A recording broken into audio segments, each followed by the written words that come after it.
के लेक्चर में हम लोग मॉलिक्यूल की ज्योमेट्री, बॉन्ड एंगल और शेप के बारे में बात करेंगे। आज के लेक्चर में हम बिल्कुल भी बात नहीं करेंगे कि हाइब्रिडेशन निकाला कैसे जाता है, इसको हमने पिछले लेक्चर में कंप्लीट कर लिया है।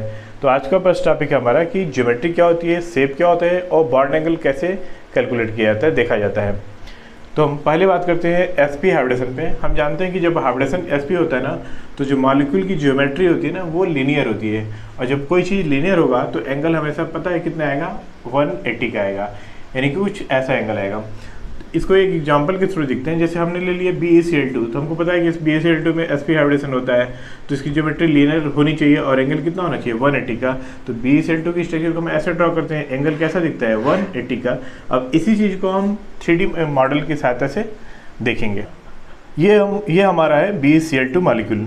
ये जो सेंटर में एटम दिख रहा है ना, ये हमारा हो गया बेरिलियम एटम, और यहाँ पे जो रेड कलर का दिख रहा है एटम, ये हो गया क्लोरीन, और इधर जो रेड कलर का एटम दिख रहा है ना, ये भी हो गया क्लोरीन। तो BeCl2 की एक्चुअल स्ट्रक्चर कुछ ऐसी होती है, जहाँ पे सेंट्रल में कौन है, बेरिलियम है, इधर भी क्लोरीन है, इधर भी क्लोरीन है, और हम देख रहे हैं ना कि दोनों बॉन्ड के बीच में कितने का एंगल है, 180 का है, यानी कि 180 का।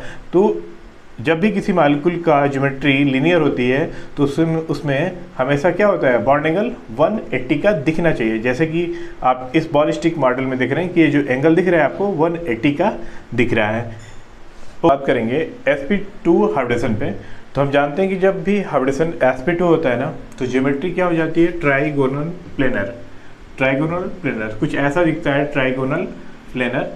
एक बांड ऊपर है, ये है, एक दूसरा ये बांड हो गया, तीसरा बांड हो गया, और हर दो बांड के बीच में एंगल होता है 120 डिग्री का।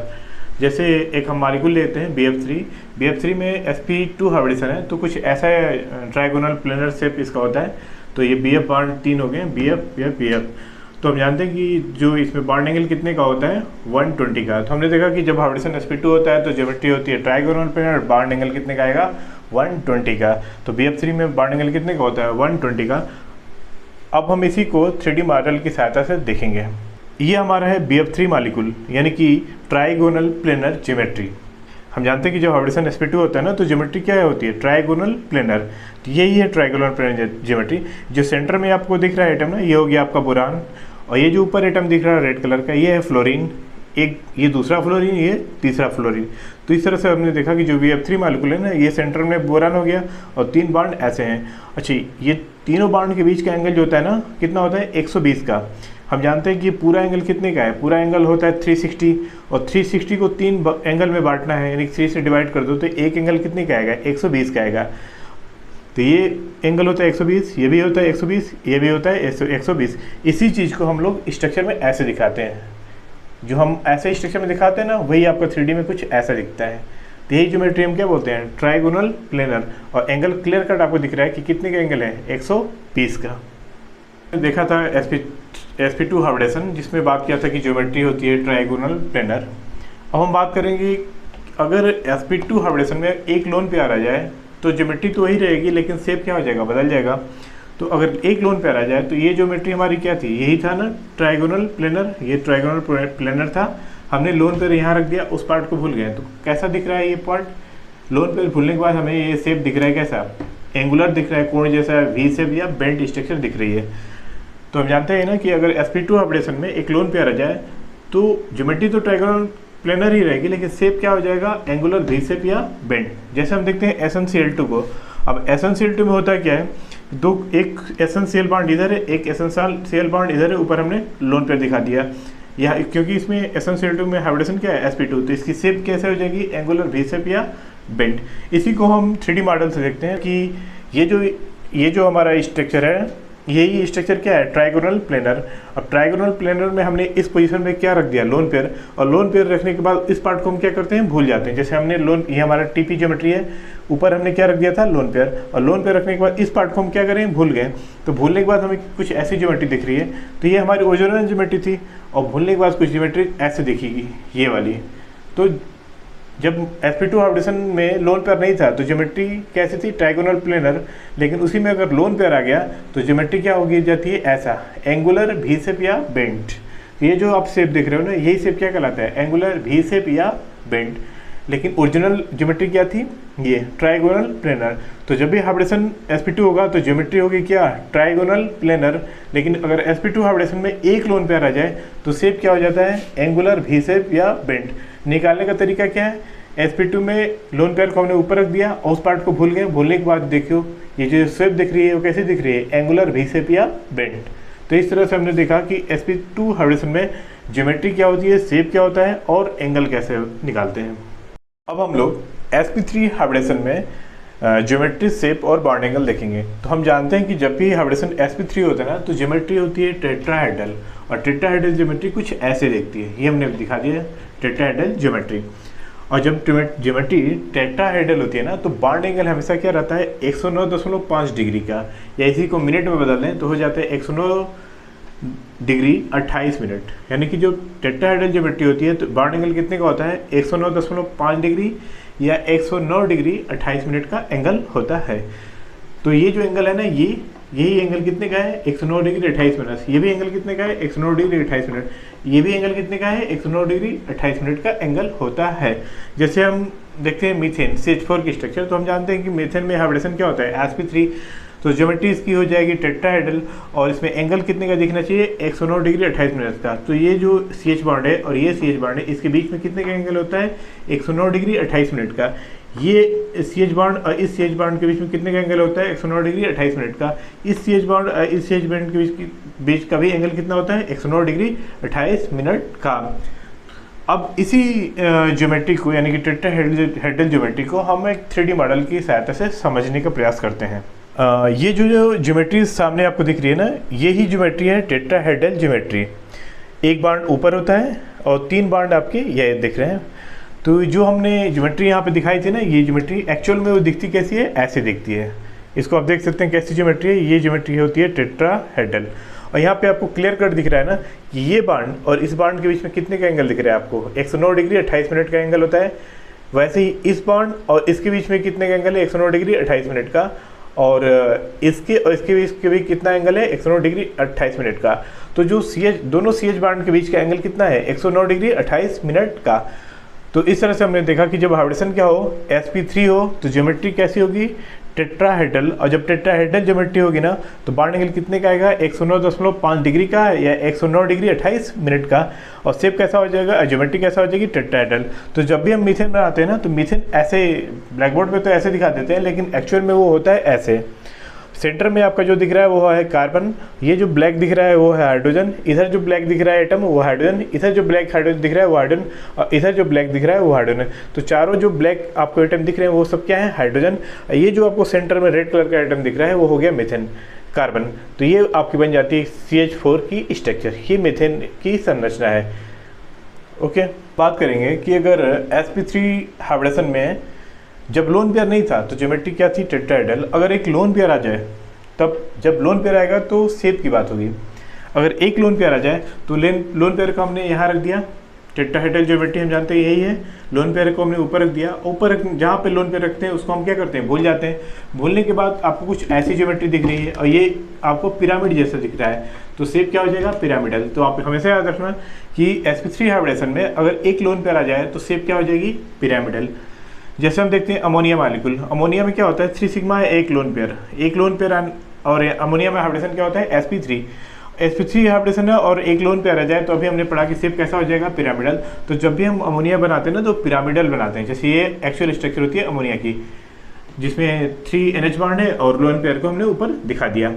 अब इसी चीज़ को हम, जो अमोनिया की स्ट्रक्चर है यानी कि जो पिरामिडल ज्योमेट्री शेप होता है ना, इसी को हम 3D मॉडल में देखते हैं कैसा दिखेगा। ये कहता है कि sp3 हाइब्रिडेशन में ज्योमेट्री टेट्राहेड्रल होती है, लेकिन जब एक लोन पेयर आ जाए तो शेप हो जाता है पिरामिडल। तो यही आपकी थी टेट्राहेड्रल ज्योमेट्री। हमने यहाँ पे क्या रख दिया, एक लोन पेयर, और लोन पेयर यहाँ पे रखा तो इस पार्ट को हम भूल जाते हैं। अब भूलने के बाद पिरामिड जैसा दिखेगा तो कुछ ऐसा शेप हो जाता है। देखिए ये आपका एक्चुअल ज्योमेट्री है टेट्राहेड्रल, और लोन पेयर रखने के बाद कुछ ज्योमेट्री कैसी हो जाती है, ऐसे। तो ये पिरामिड शेप ज्योमेट्री हो जाती है। तो जो अमोनिया की स्ट्रक्चर होती है ना, अमोनिया, तो ये हमने अमोनिया में ये जो बांड दिख रहे हैं तीनों, ये तीनों NH बांड हो गए, और ऊपर हमने दिखा दिया लोन पेयर को। यानी कि हमने देखा कि जब लोन पेयर एक रख देते हैं तो शेप कैसा आ जाता है, पिरामिडल। तो आप हमेशा याद रखिएगा कि अगर हाइब्रिडेशन sp3 हो और लोन पेयर ना हो तो ज्योमेट्री क्या होगी, टेट्राहेड्रल। लेकिन अगर एक लोन पेयर आ जाए तो ज्योमेट्री तो वही रहती है लेकिन शेप बदल जाता है, और शेप कैसा हो जाता है, पिरामिडल। जैसा कि हम जानते हैं कि अमोनिया में जो अमोनिया का जो शेप होता है वो कैसा होता है, पिरामिडल होता है। यही अमोनिया है ना, NH3। तो ये जो सेंटर में हम ब्लू कलर का आइटम देख रहे हैं ये आपका है नाइट्रोजन एटम। ये जो व्हाइट कलर का आइटम दिख रहे हैं, 3 व्हाइट कलर के दिख रहा है आइटम आपको, ये तीनों एटम जो है ये है हाइड्रोजन एटम। और ऊपर ये जो आपको बड़ा सा गुंबद जैसा दिख रहा है ये है लोन पेयर। तो एक्चुअल में अमोनिया जो होता है ना उसकी ऐसी स्ट्रक्चर होती है, ये नाइट्रोजन, ये तीनों हाइड्रोजन, ऊपर हमने दिखा दिया लोन पेयर। ये जो शेप है कुछ पिरामिड के जैसा दिख रहा है, इसलिए इस शेप को हम क्या बोल देते हैं, पिरामिडल। यानी कि sp3 हाइब्रिडेशन में अगर एक लोन पेयर आएगा तो शेप क्या हो जाएगा, पिरामिडल। करेंगे कि अगर sp3 हाइब्रिडेशन में एक की जगह 2 लोन पेयर आ जाए तो क्या होगा। तो हम जानते हैं कि ये ज्योमेट्री आपकी है टेट्राहेड्रल, 2 लोन पेयर आएगा तो एक हमने यहाँ रख दिया, एक हमने यहाँ रख दिया, इसको भी भूल गए, इसको भी क्या करेंगे, भूल जाएंगे, तो कुछ हमको ऐसा शेप मिल जाएगा। और ये शेप तो हम जानते हैं, इसको हम बोलते हैं क्या, एंगुलर वी शेप या बेंड। यानी कि हमने देखा कि अगर sp3 हाइब्रिडेशन में 2 लोन पेयर आ जाए ना तो शेप कैसा हो जाएगा, एंगुलर वी शेप या बेंड। इसको हम एग्जाम्पल के थ्रू देखते हैं। जैसे ये वाटर, और वाटर में क्या होता है, हाइब्रिडेशन होता है sp3 और लोन पेयर 2 है। तो वाटर में 2 लोन पेयर है तो इसका शेप कैसा हो जाना चाहिए, एंगुलर वी शेप या बेंड। तो हम वाटर को एंगुलर वी शेप या बेंड दिखाते हैं, ऐसे दिखाते हैं, क्योंकि इसमें क्या है, हाइब्रिडेशन sp3 है अब प्लस लोन पेयर कितने हैं, 2।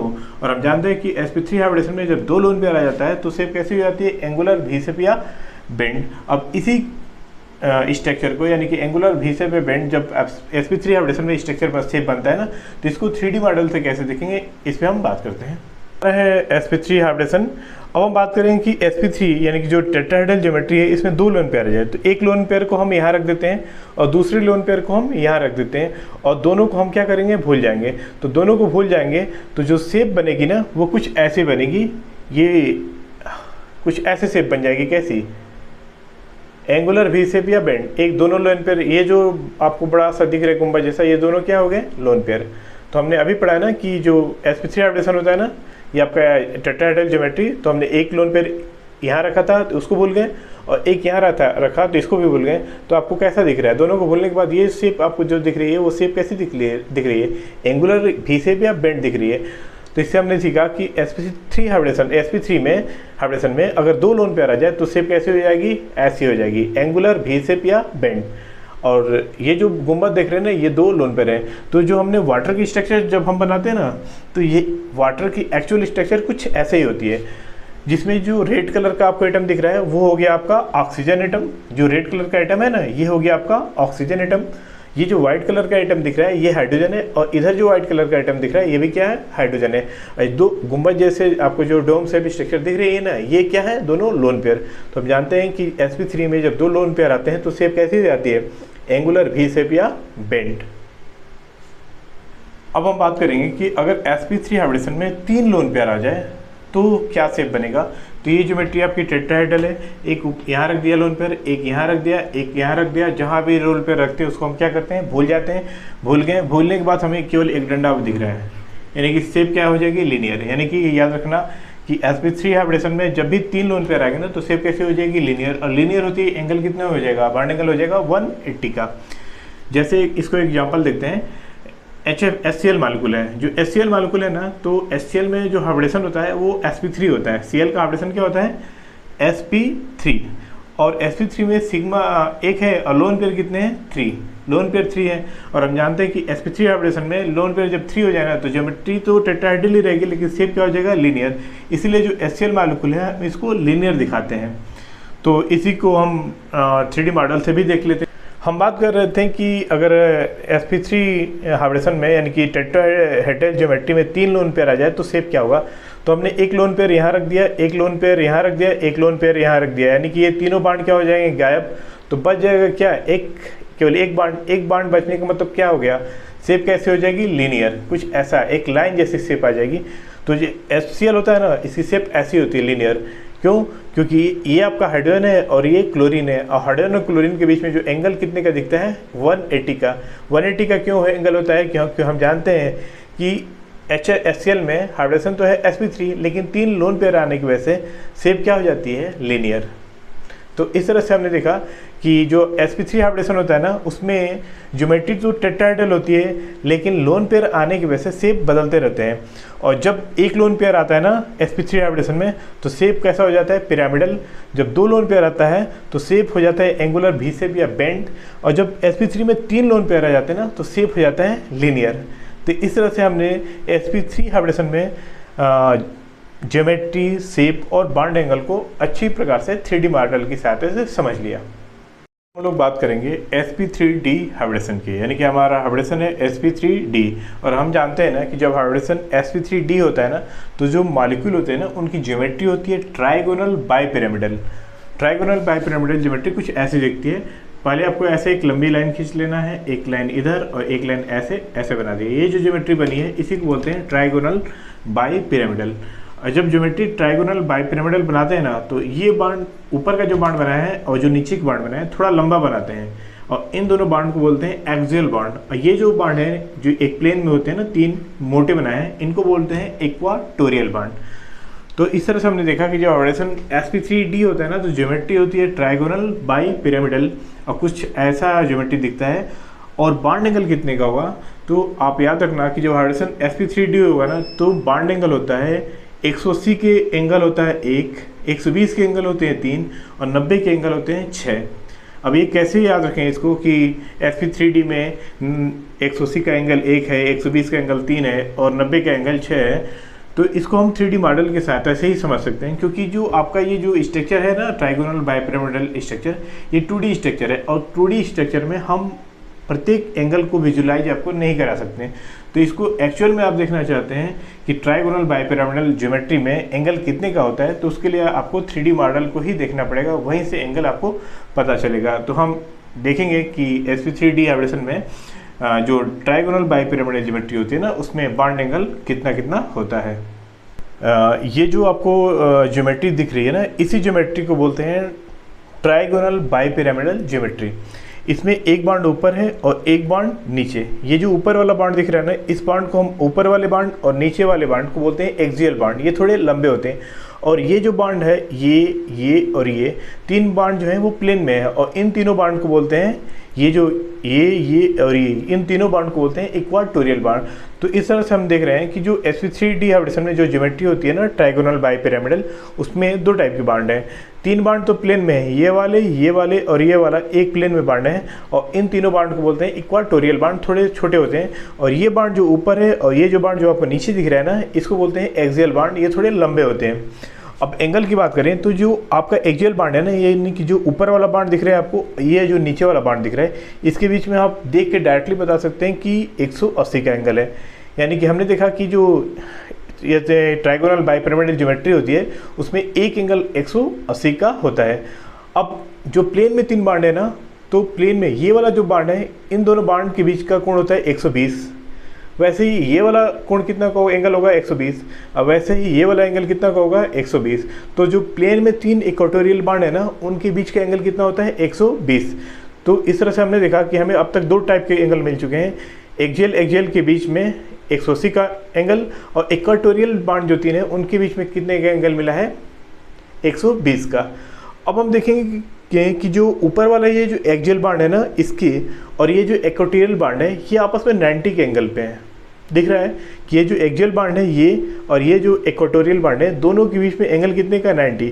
तो अगर ये एक्सियल इस इक्वाटोरियल के साथ 90 पे है, तो ये एक्सियल इस इक्वाटोरियल के साथ भी 90 पे होगा और ये एक्सियल इस इक्वाटोरियल के साथ भी 90 पे होगा।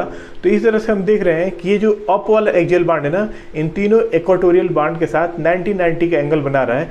तो इस तरह से हमने देखा कि जो अप एक्सियल बांड है ना, वो इक्वाटोरियल बांड के साथ 390 के एंगल बना रहा है। ऐसे ही जो डाउन एक्सियल बांड है, ये भी इन तीनों इक्वाटोरियल बांड के साथ 90 का एंगल बनाएगा। तो इस तरह से जो आपका ये ट्राइगोनल बाइपिरामिडल ज्योमेट्री होती है ना, इसमें 90 के एंगल कुल कितने हो गए 6। अप एक्सियल इक्वाटोरियल के साथ 3 और डाउन एक्सियल इक्वाटोरियल के साथ 3। तो टोटल 90 के एंगल हो गए कितने 6, यानी कि 6 हो गए। 180 का एंगल हो गया 1 और 120 का एंगल हो गया कितना 3। तो इस तरह से हमने पढ़ा था कि जब हाइब्रिडेशन sp3d होता है तो ज्योमेट्री होती है ट्राइगोनल बाइपिरामिडल और एंगल होता है 180 का 1, 120 का 3 और 90 का 6। इसलिए जब हम PCl5 की स्ट्रक्चर बनाते हैं ना तो कुछ ऐसे बनाते हैं। सेंटर में हमने P दिखा दिया, एक Cl इधर, एक ऊपर, एक नीचे, एक इधर, एक इधर। तो एक्चुअल में जो ये आप स्ट्रक्चर देख रहे हैं ना, ये स्ट्रक्चर ही क्या कहलाती है, ट्राइगोनल बाइपिरामिडल ज्योमेट्री। इसको हम ऐसे दिखाते हैं। तो सेंटर में जो आपका ये एटम दिख रहा है, ये हो गया आपका फास्फोरस। ये जो ग्रीन कलर के जो एटम दिख रहे हैं ना 5, वो आपके क्या हो गए, क्लोरीन एटम। तो PCl5 को अगर आप PCl5 की हमें अगर ज्योमेट्री बनानी हो तो यही ज्योमेट्री होती है PCl5 की, ट्राइगोनल बाइपिरामिडल ज्योमेट्री। अब हम बात करेंगे कि अगर sp3d हाइब्रिडेशन में एक लोन पेयर आ जाए तो क्या होगा। अगर एक लोन पेयर आ गया तब भी ज्योमेट्री तो वही रहेगी, क्या, ट्राइगोनल बाइपिरामिडल, लेकिन शेप बदलेगा। तो एक लोन पेयर आने के बाद शेप क्या होगा, तो हम पुराना ही अपना नियम अपनाएंगे। हम जानते हैं कि जब एक लोन पेयर आता है ना तो हम लोन पेयर को हमेशा इक्वाटोरियल पोजीशन पर रखते हैं। sp3d हाइब्रिडेशन में लोन पेयर को कहाँ रखना है, हमेशा इक्वाटोरियल पे रखना है, एक्सियल पे कभी नहीं रखते हैं।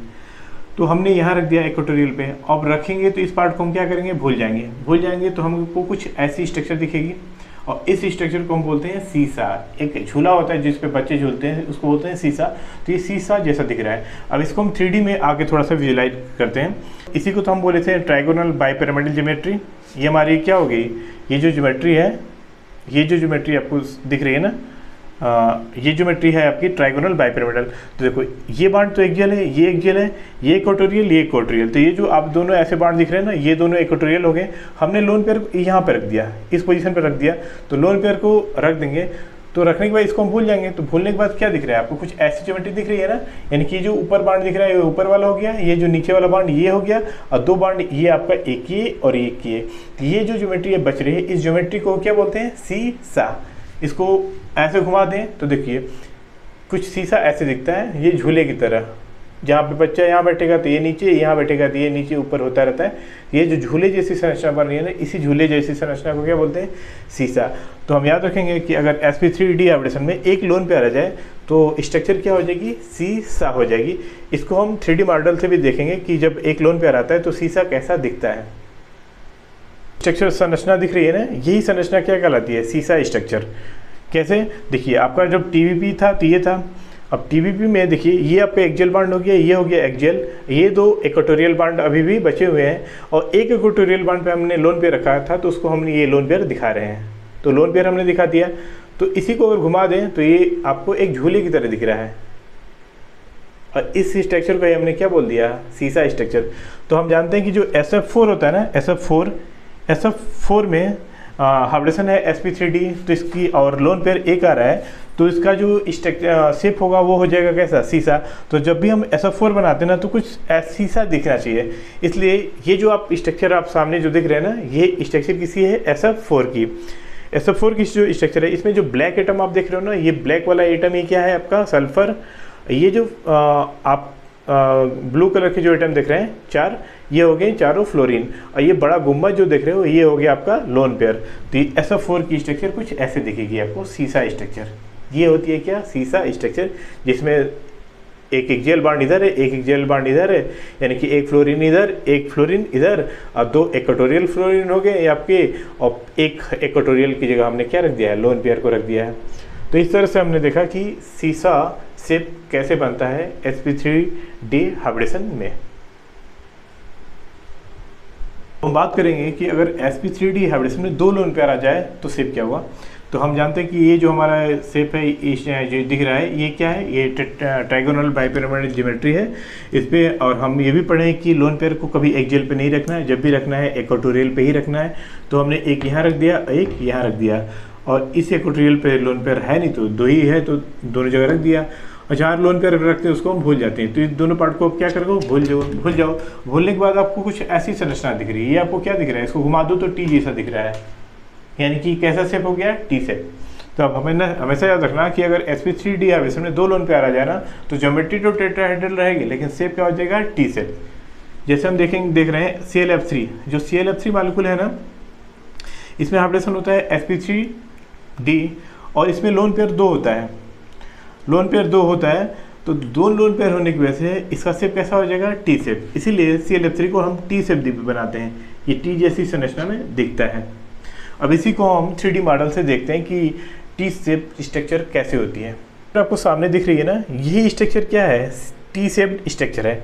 अब ये कैसे बनी है, तो ये जो स्ट्रक्चर आप देख रहे हो ना कि ये इस स्ट्रक्चर में देख रहे हो कि लोन, ये जो एक्सियल बाउंड हो गया, ये एक्सियल हो गया, ये एक इक्वेटोरियल है, और ये आपको जो दिख रहा है ये दोनों लोन पेयर हो गए। तो जब sp3d में जब दो लोन पेयर आते हैं तो दोनों इक्वेटोरियल बाउंड पे हमने रख दिया, और रख के उसको हम भूल गए, तो शेप कैसी आ गई, टी शेप्ड।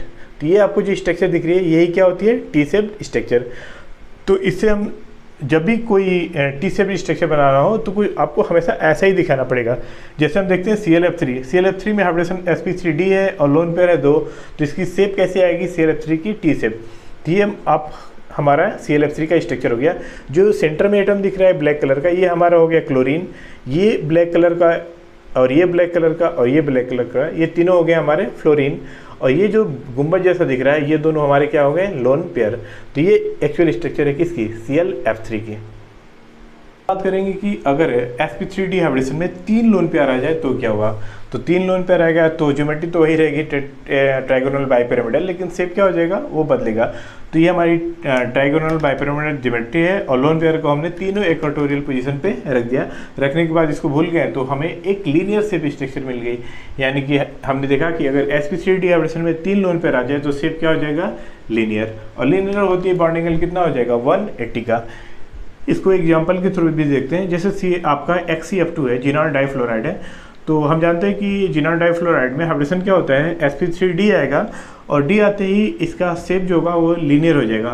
तो हम जब भी XeF2 बनाते हैं ना तो उसको लीनियर शेप में दिखाते हैं। XeF बॉन्ड के बीच में जो एंगल आपको दिख रहा है वो कितने का है, 180 का। और इसमें आपको क्लियर कट दिख रहा है कि लोन पेयर कितने हैं, 3। यानी कि जब भी sp3d हाइब्रिडेशन में लोन पेयर 3 आएंगे ना तो शेप कैसा दिखना चाहिए, लीनियर, और बॉन्ड एंगल कितने का दिखना चाहिए, 180 का। अब इसी चीज़ को हम एक मॉडल के थ्रू भी समझ लेते हैं।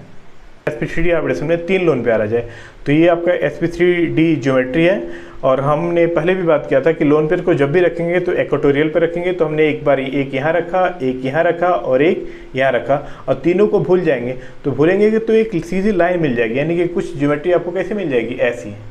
और इस ज्योमेट्री को आप क्या बोलते हो, इस शेप को क्या बोलते हो, लीनियर। तो इस तरह से हमने देखा कि अगर sp3d हाइब्रिडेशन में 3 लोन पेयर आ जाए तो तीनों जगह रख के उसको भूल जाएंगे तो हमको शेप मिल जाएगी कैसी, लीनियर, और एंगल कैसा हो जाएगा, 180 का।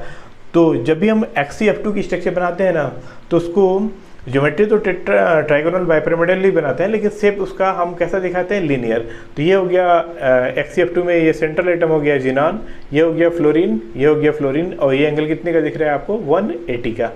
तो इस तरह से हमने देखा कि जो sp3d हाइब्रिडेशन होता है ना उसमें आपकी जो ज्योमेट्री होती है वो होती है ट्राइगोनल बाइपिरामिडल, लेकिन जब लोन पेयर आने लगता है ना तो शेप की बात शुरू हो जाती है।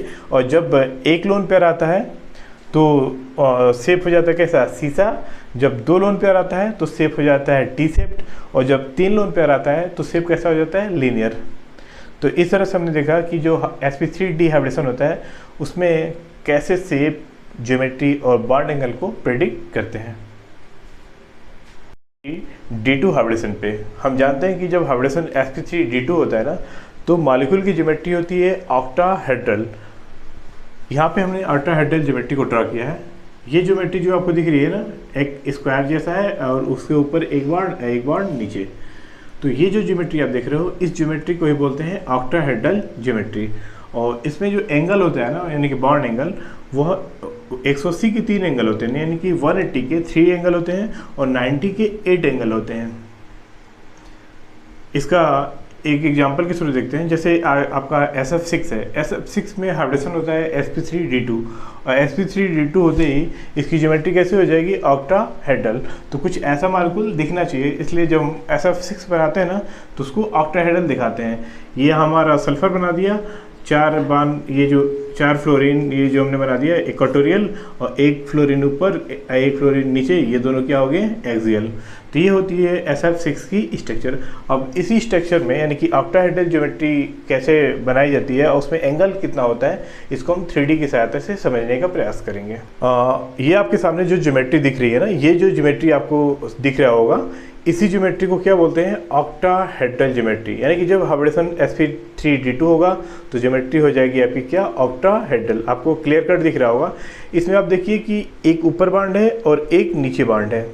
ये ऊपर वाला एक्सियल है, नीचे वाला भी क्या एक्सियल है, तो 2 बाड हो गए एक्सियल। और 4 बाड जो आपको दिख रहे होंगे 4, ये देखिए ये चारों बाड हैं एक प्लेन में, और ये चारों कैसे बाड हैं इक्वाटोरियल। तो 4 इक्वाटोरियल है और 2 कैसे हैं एक्सियल। अब हम बात करेंगे इसमें एंगल की। तो आप ऊपर वाला जो एक्सियल है और नीचे वाला जो एक्सियल बाड है, दोनों के बीच में एंगल आप देख रहे हो कितने का एंगल बन रहा है, 180 का। 180 का एंगल दिख रहा है। ऊपर वाले बाड और नीचे वाले बाड के बीच में 180 का एंगल हमें दिख रहा है। एक ये जो इक्वाटोरियल बाड है, इसके उल्टा ये वाला जो इक्वाटोरियल बाड है, उन दोनों के बीच में भी हमें 180 का एंगल दिख रहा है। ऐसे ही जो ये वाला इक्वाटोरियल बाड है और ये वाला इक्वाटोरियल बाड है, उसके बीच में भी 180 का एंगल दिख रहा है। तो इस तरह से हमने देखा कि एक्सियल वाले बाड 180 के एंगल पे हैं, और जो इक्वाटोरियल के जो 4 बाड है ना, वो भी आपस में क्या है 180 पे है। तो इस तरह से 180 का एंगल हमको एक ये मिल गया, एक ये मिल गया और एक ये मिल गया। तो टोटल 180 के एंगल कितने हो गए 3।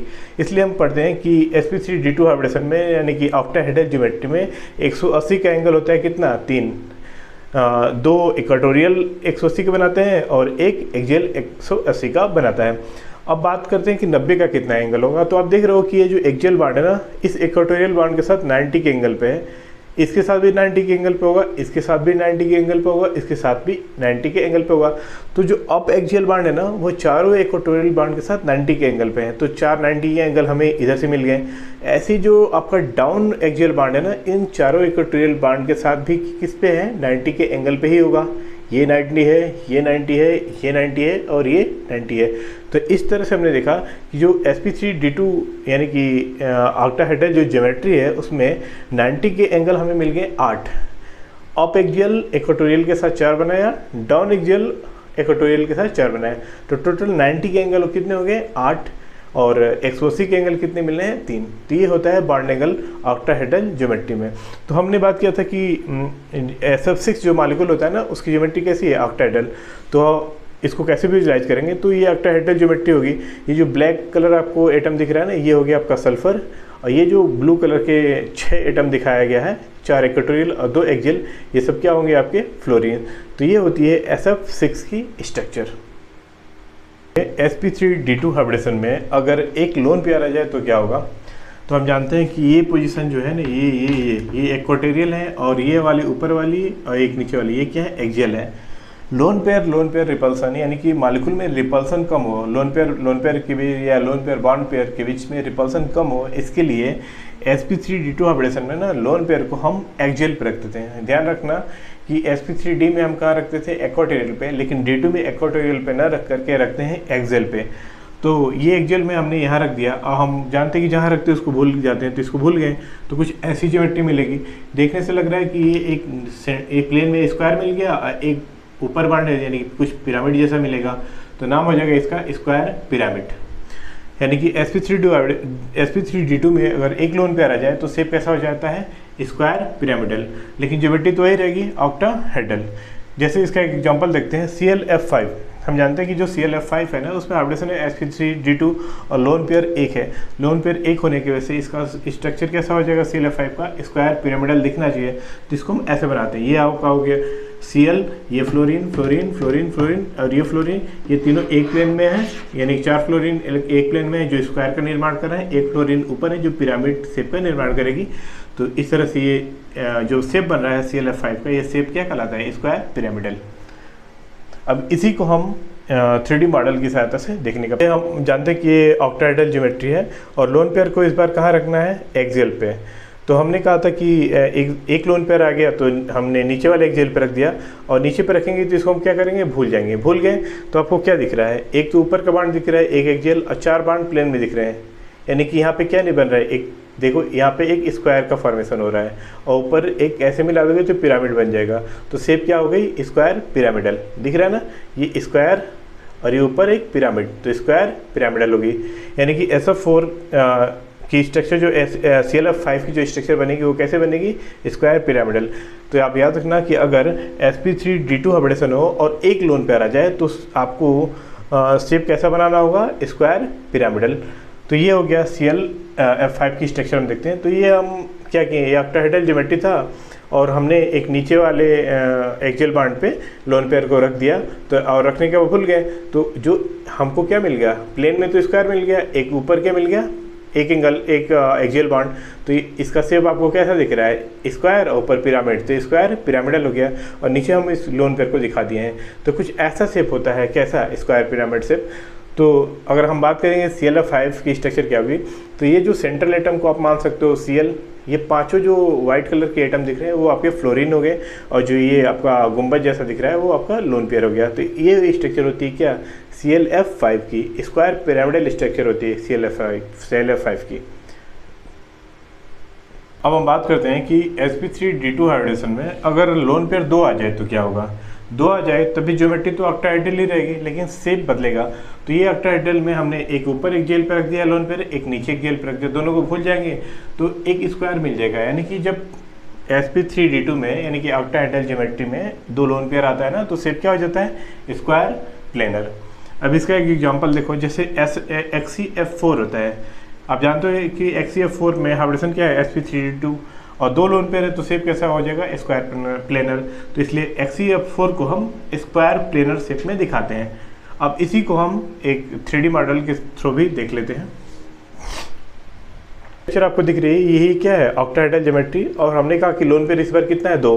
तो एक लोन पेयर हमने ऊपर रखा, एक लोन पेयर नीचे, दोनों बॉन्ड अब गायब होंगे, तो आपको क्या मिलेगा, एक स्क्वायर मिल गया। तो कुछ शेप ऐसी हो जाती है स्क्वायर जैसी। स्क्वायर देखो, स्क्वायर बन रहा है, लेकिन ये स्क्वायर एक प्लेन में तो बन रहा है, इसलिए नाम हो गया स्क्वायर प्लेनर। और एक नीचे हमने लोन पेयर दिखा दिया, और एक लोन पेयर कहाँ दिखा दिया, ऊपर। तो ये होता है कि जब ऑक्टाहेड्रल ज्योमेट्री में 2 लोन पेयर आ जाते हैं ना, तो शेप कैसी हो जाती है, स्क्वायर प्लेनर, कुछ ऐसा स्क्वायर प्लेनर ज्योमेट्री शेप बनता है। तो इस तरह से हमने देखा कि जब हाइब्रिडेशन sp3d2 होता है तो ज्योमेट्री होती है ऑक्टाहेड्रल, लेकिन अगर एक लोन पेयर आ जाए तो ज्योमेट्री शेप हो जाता है स्क्वायर पिरामिडल, और 2 लोन पेयर आ जाए तो शेप क्या हो जाएगा, स्क्वायर प्लेनर।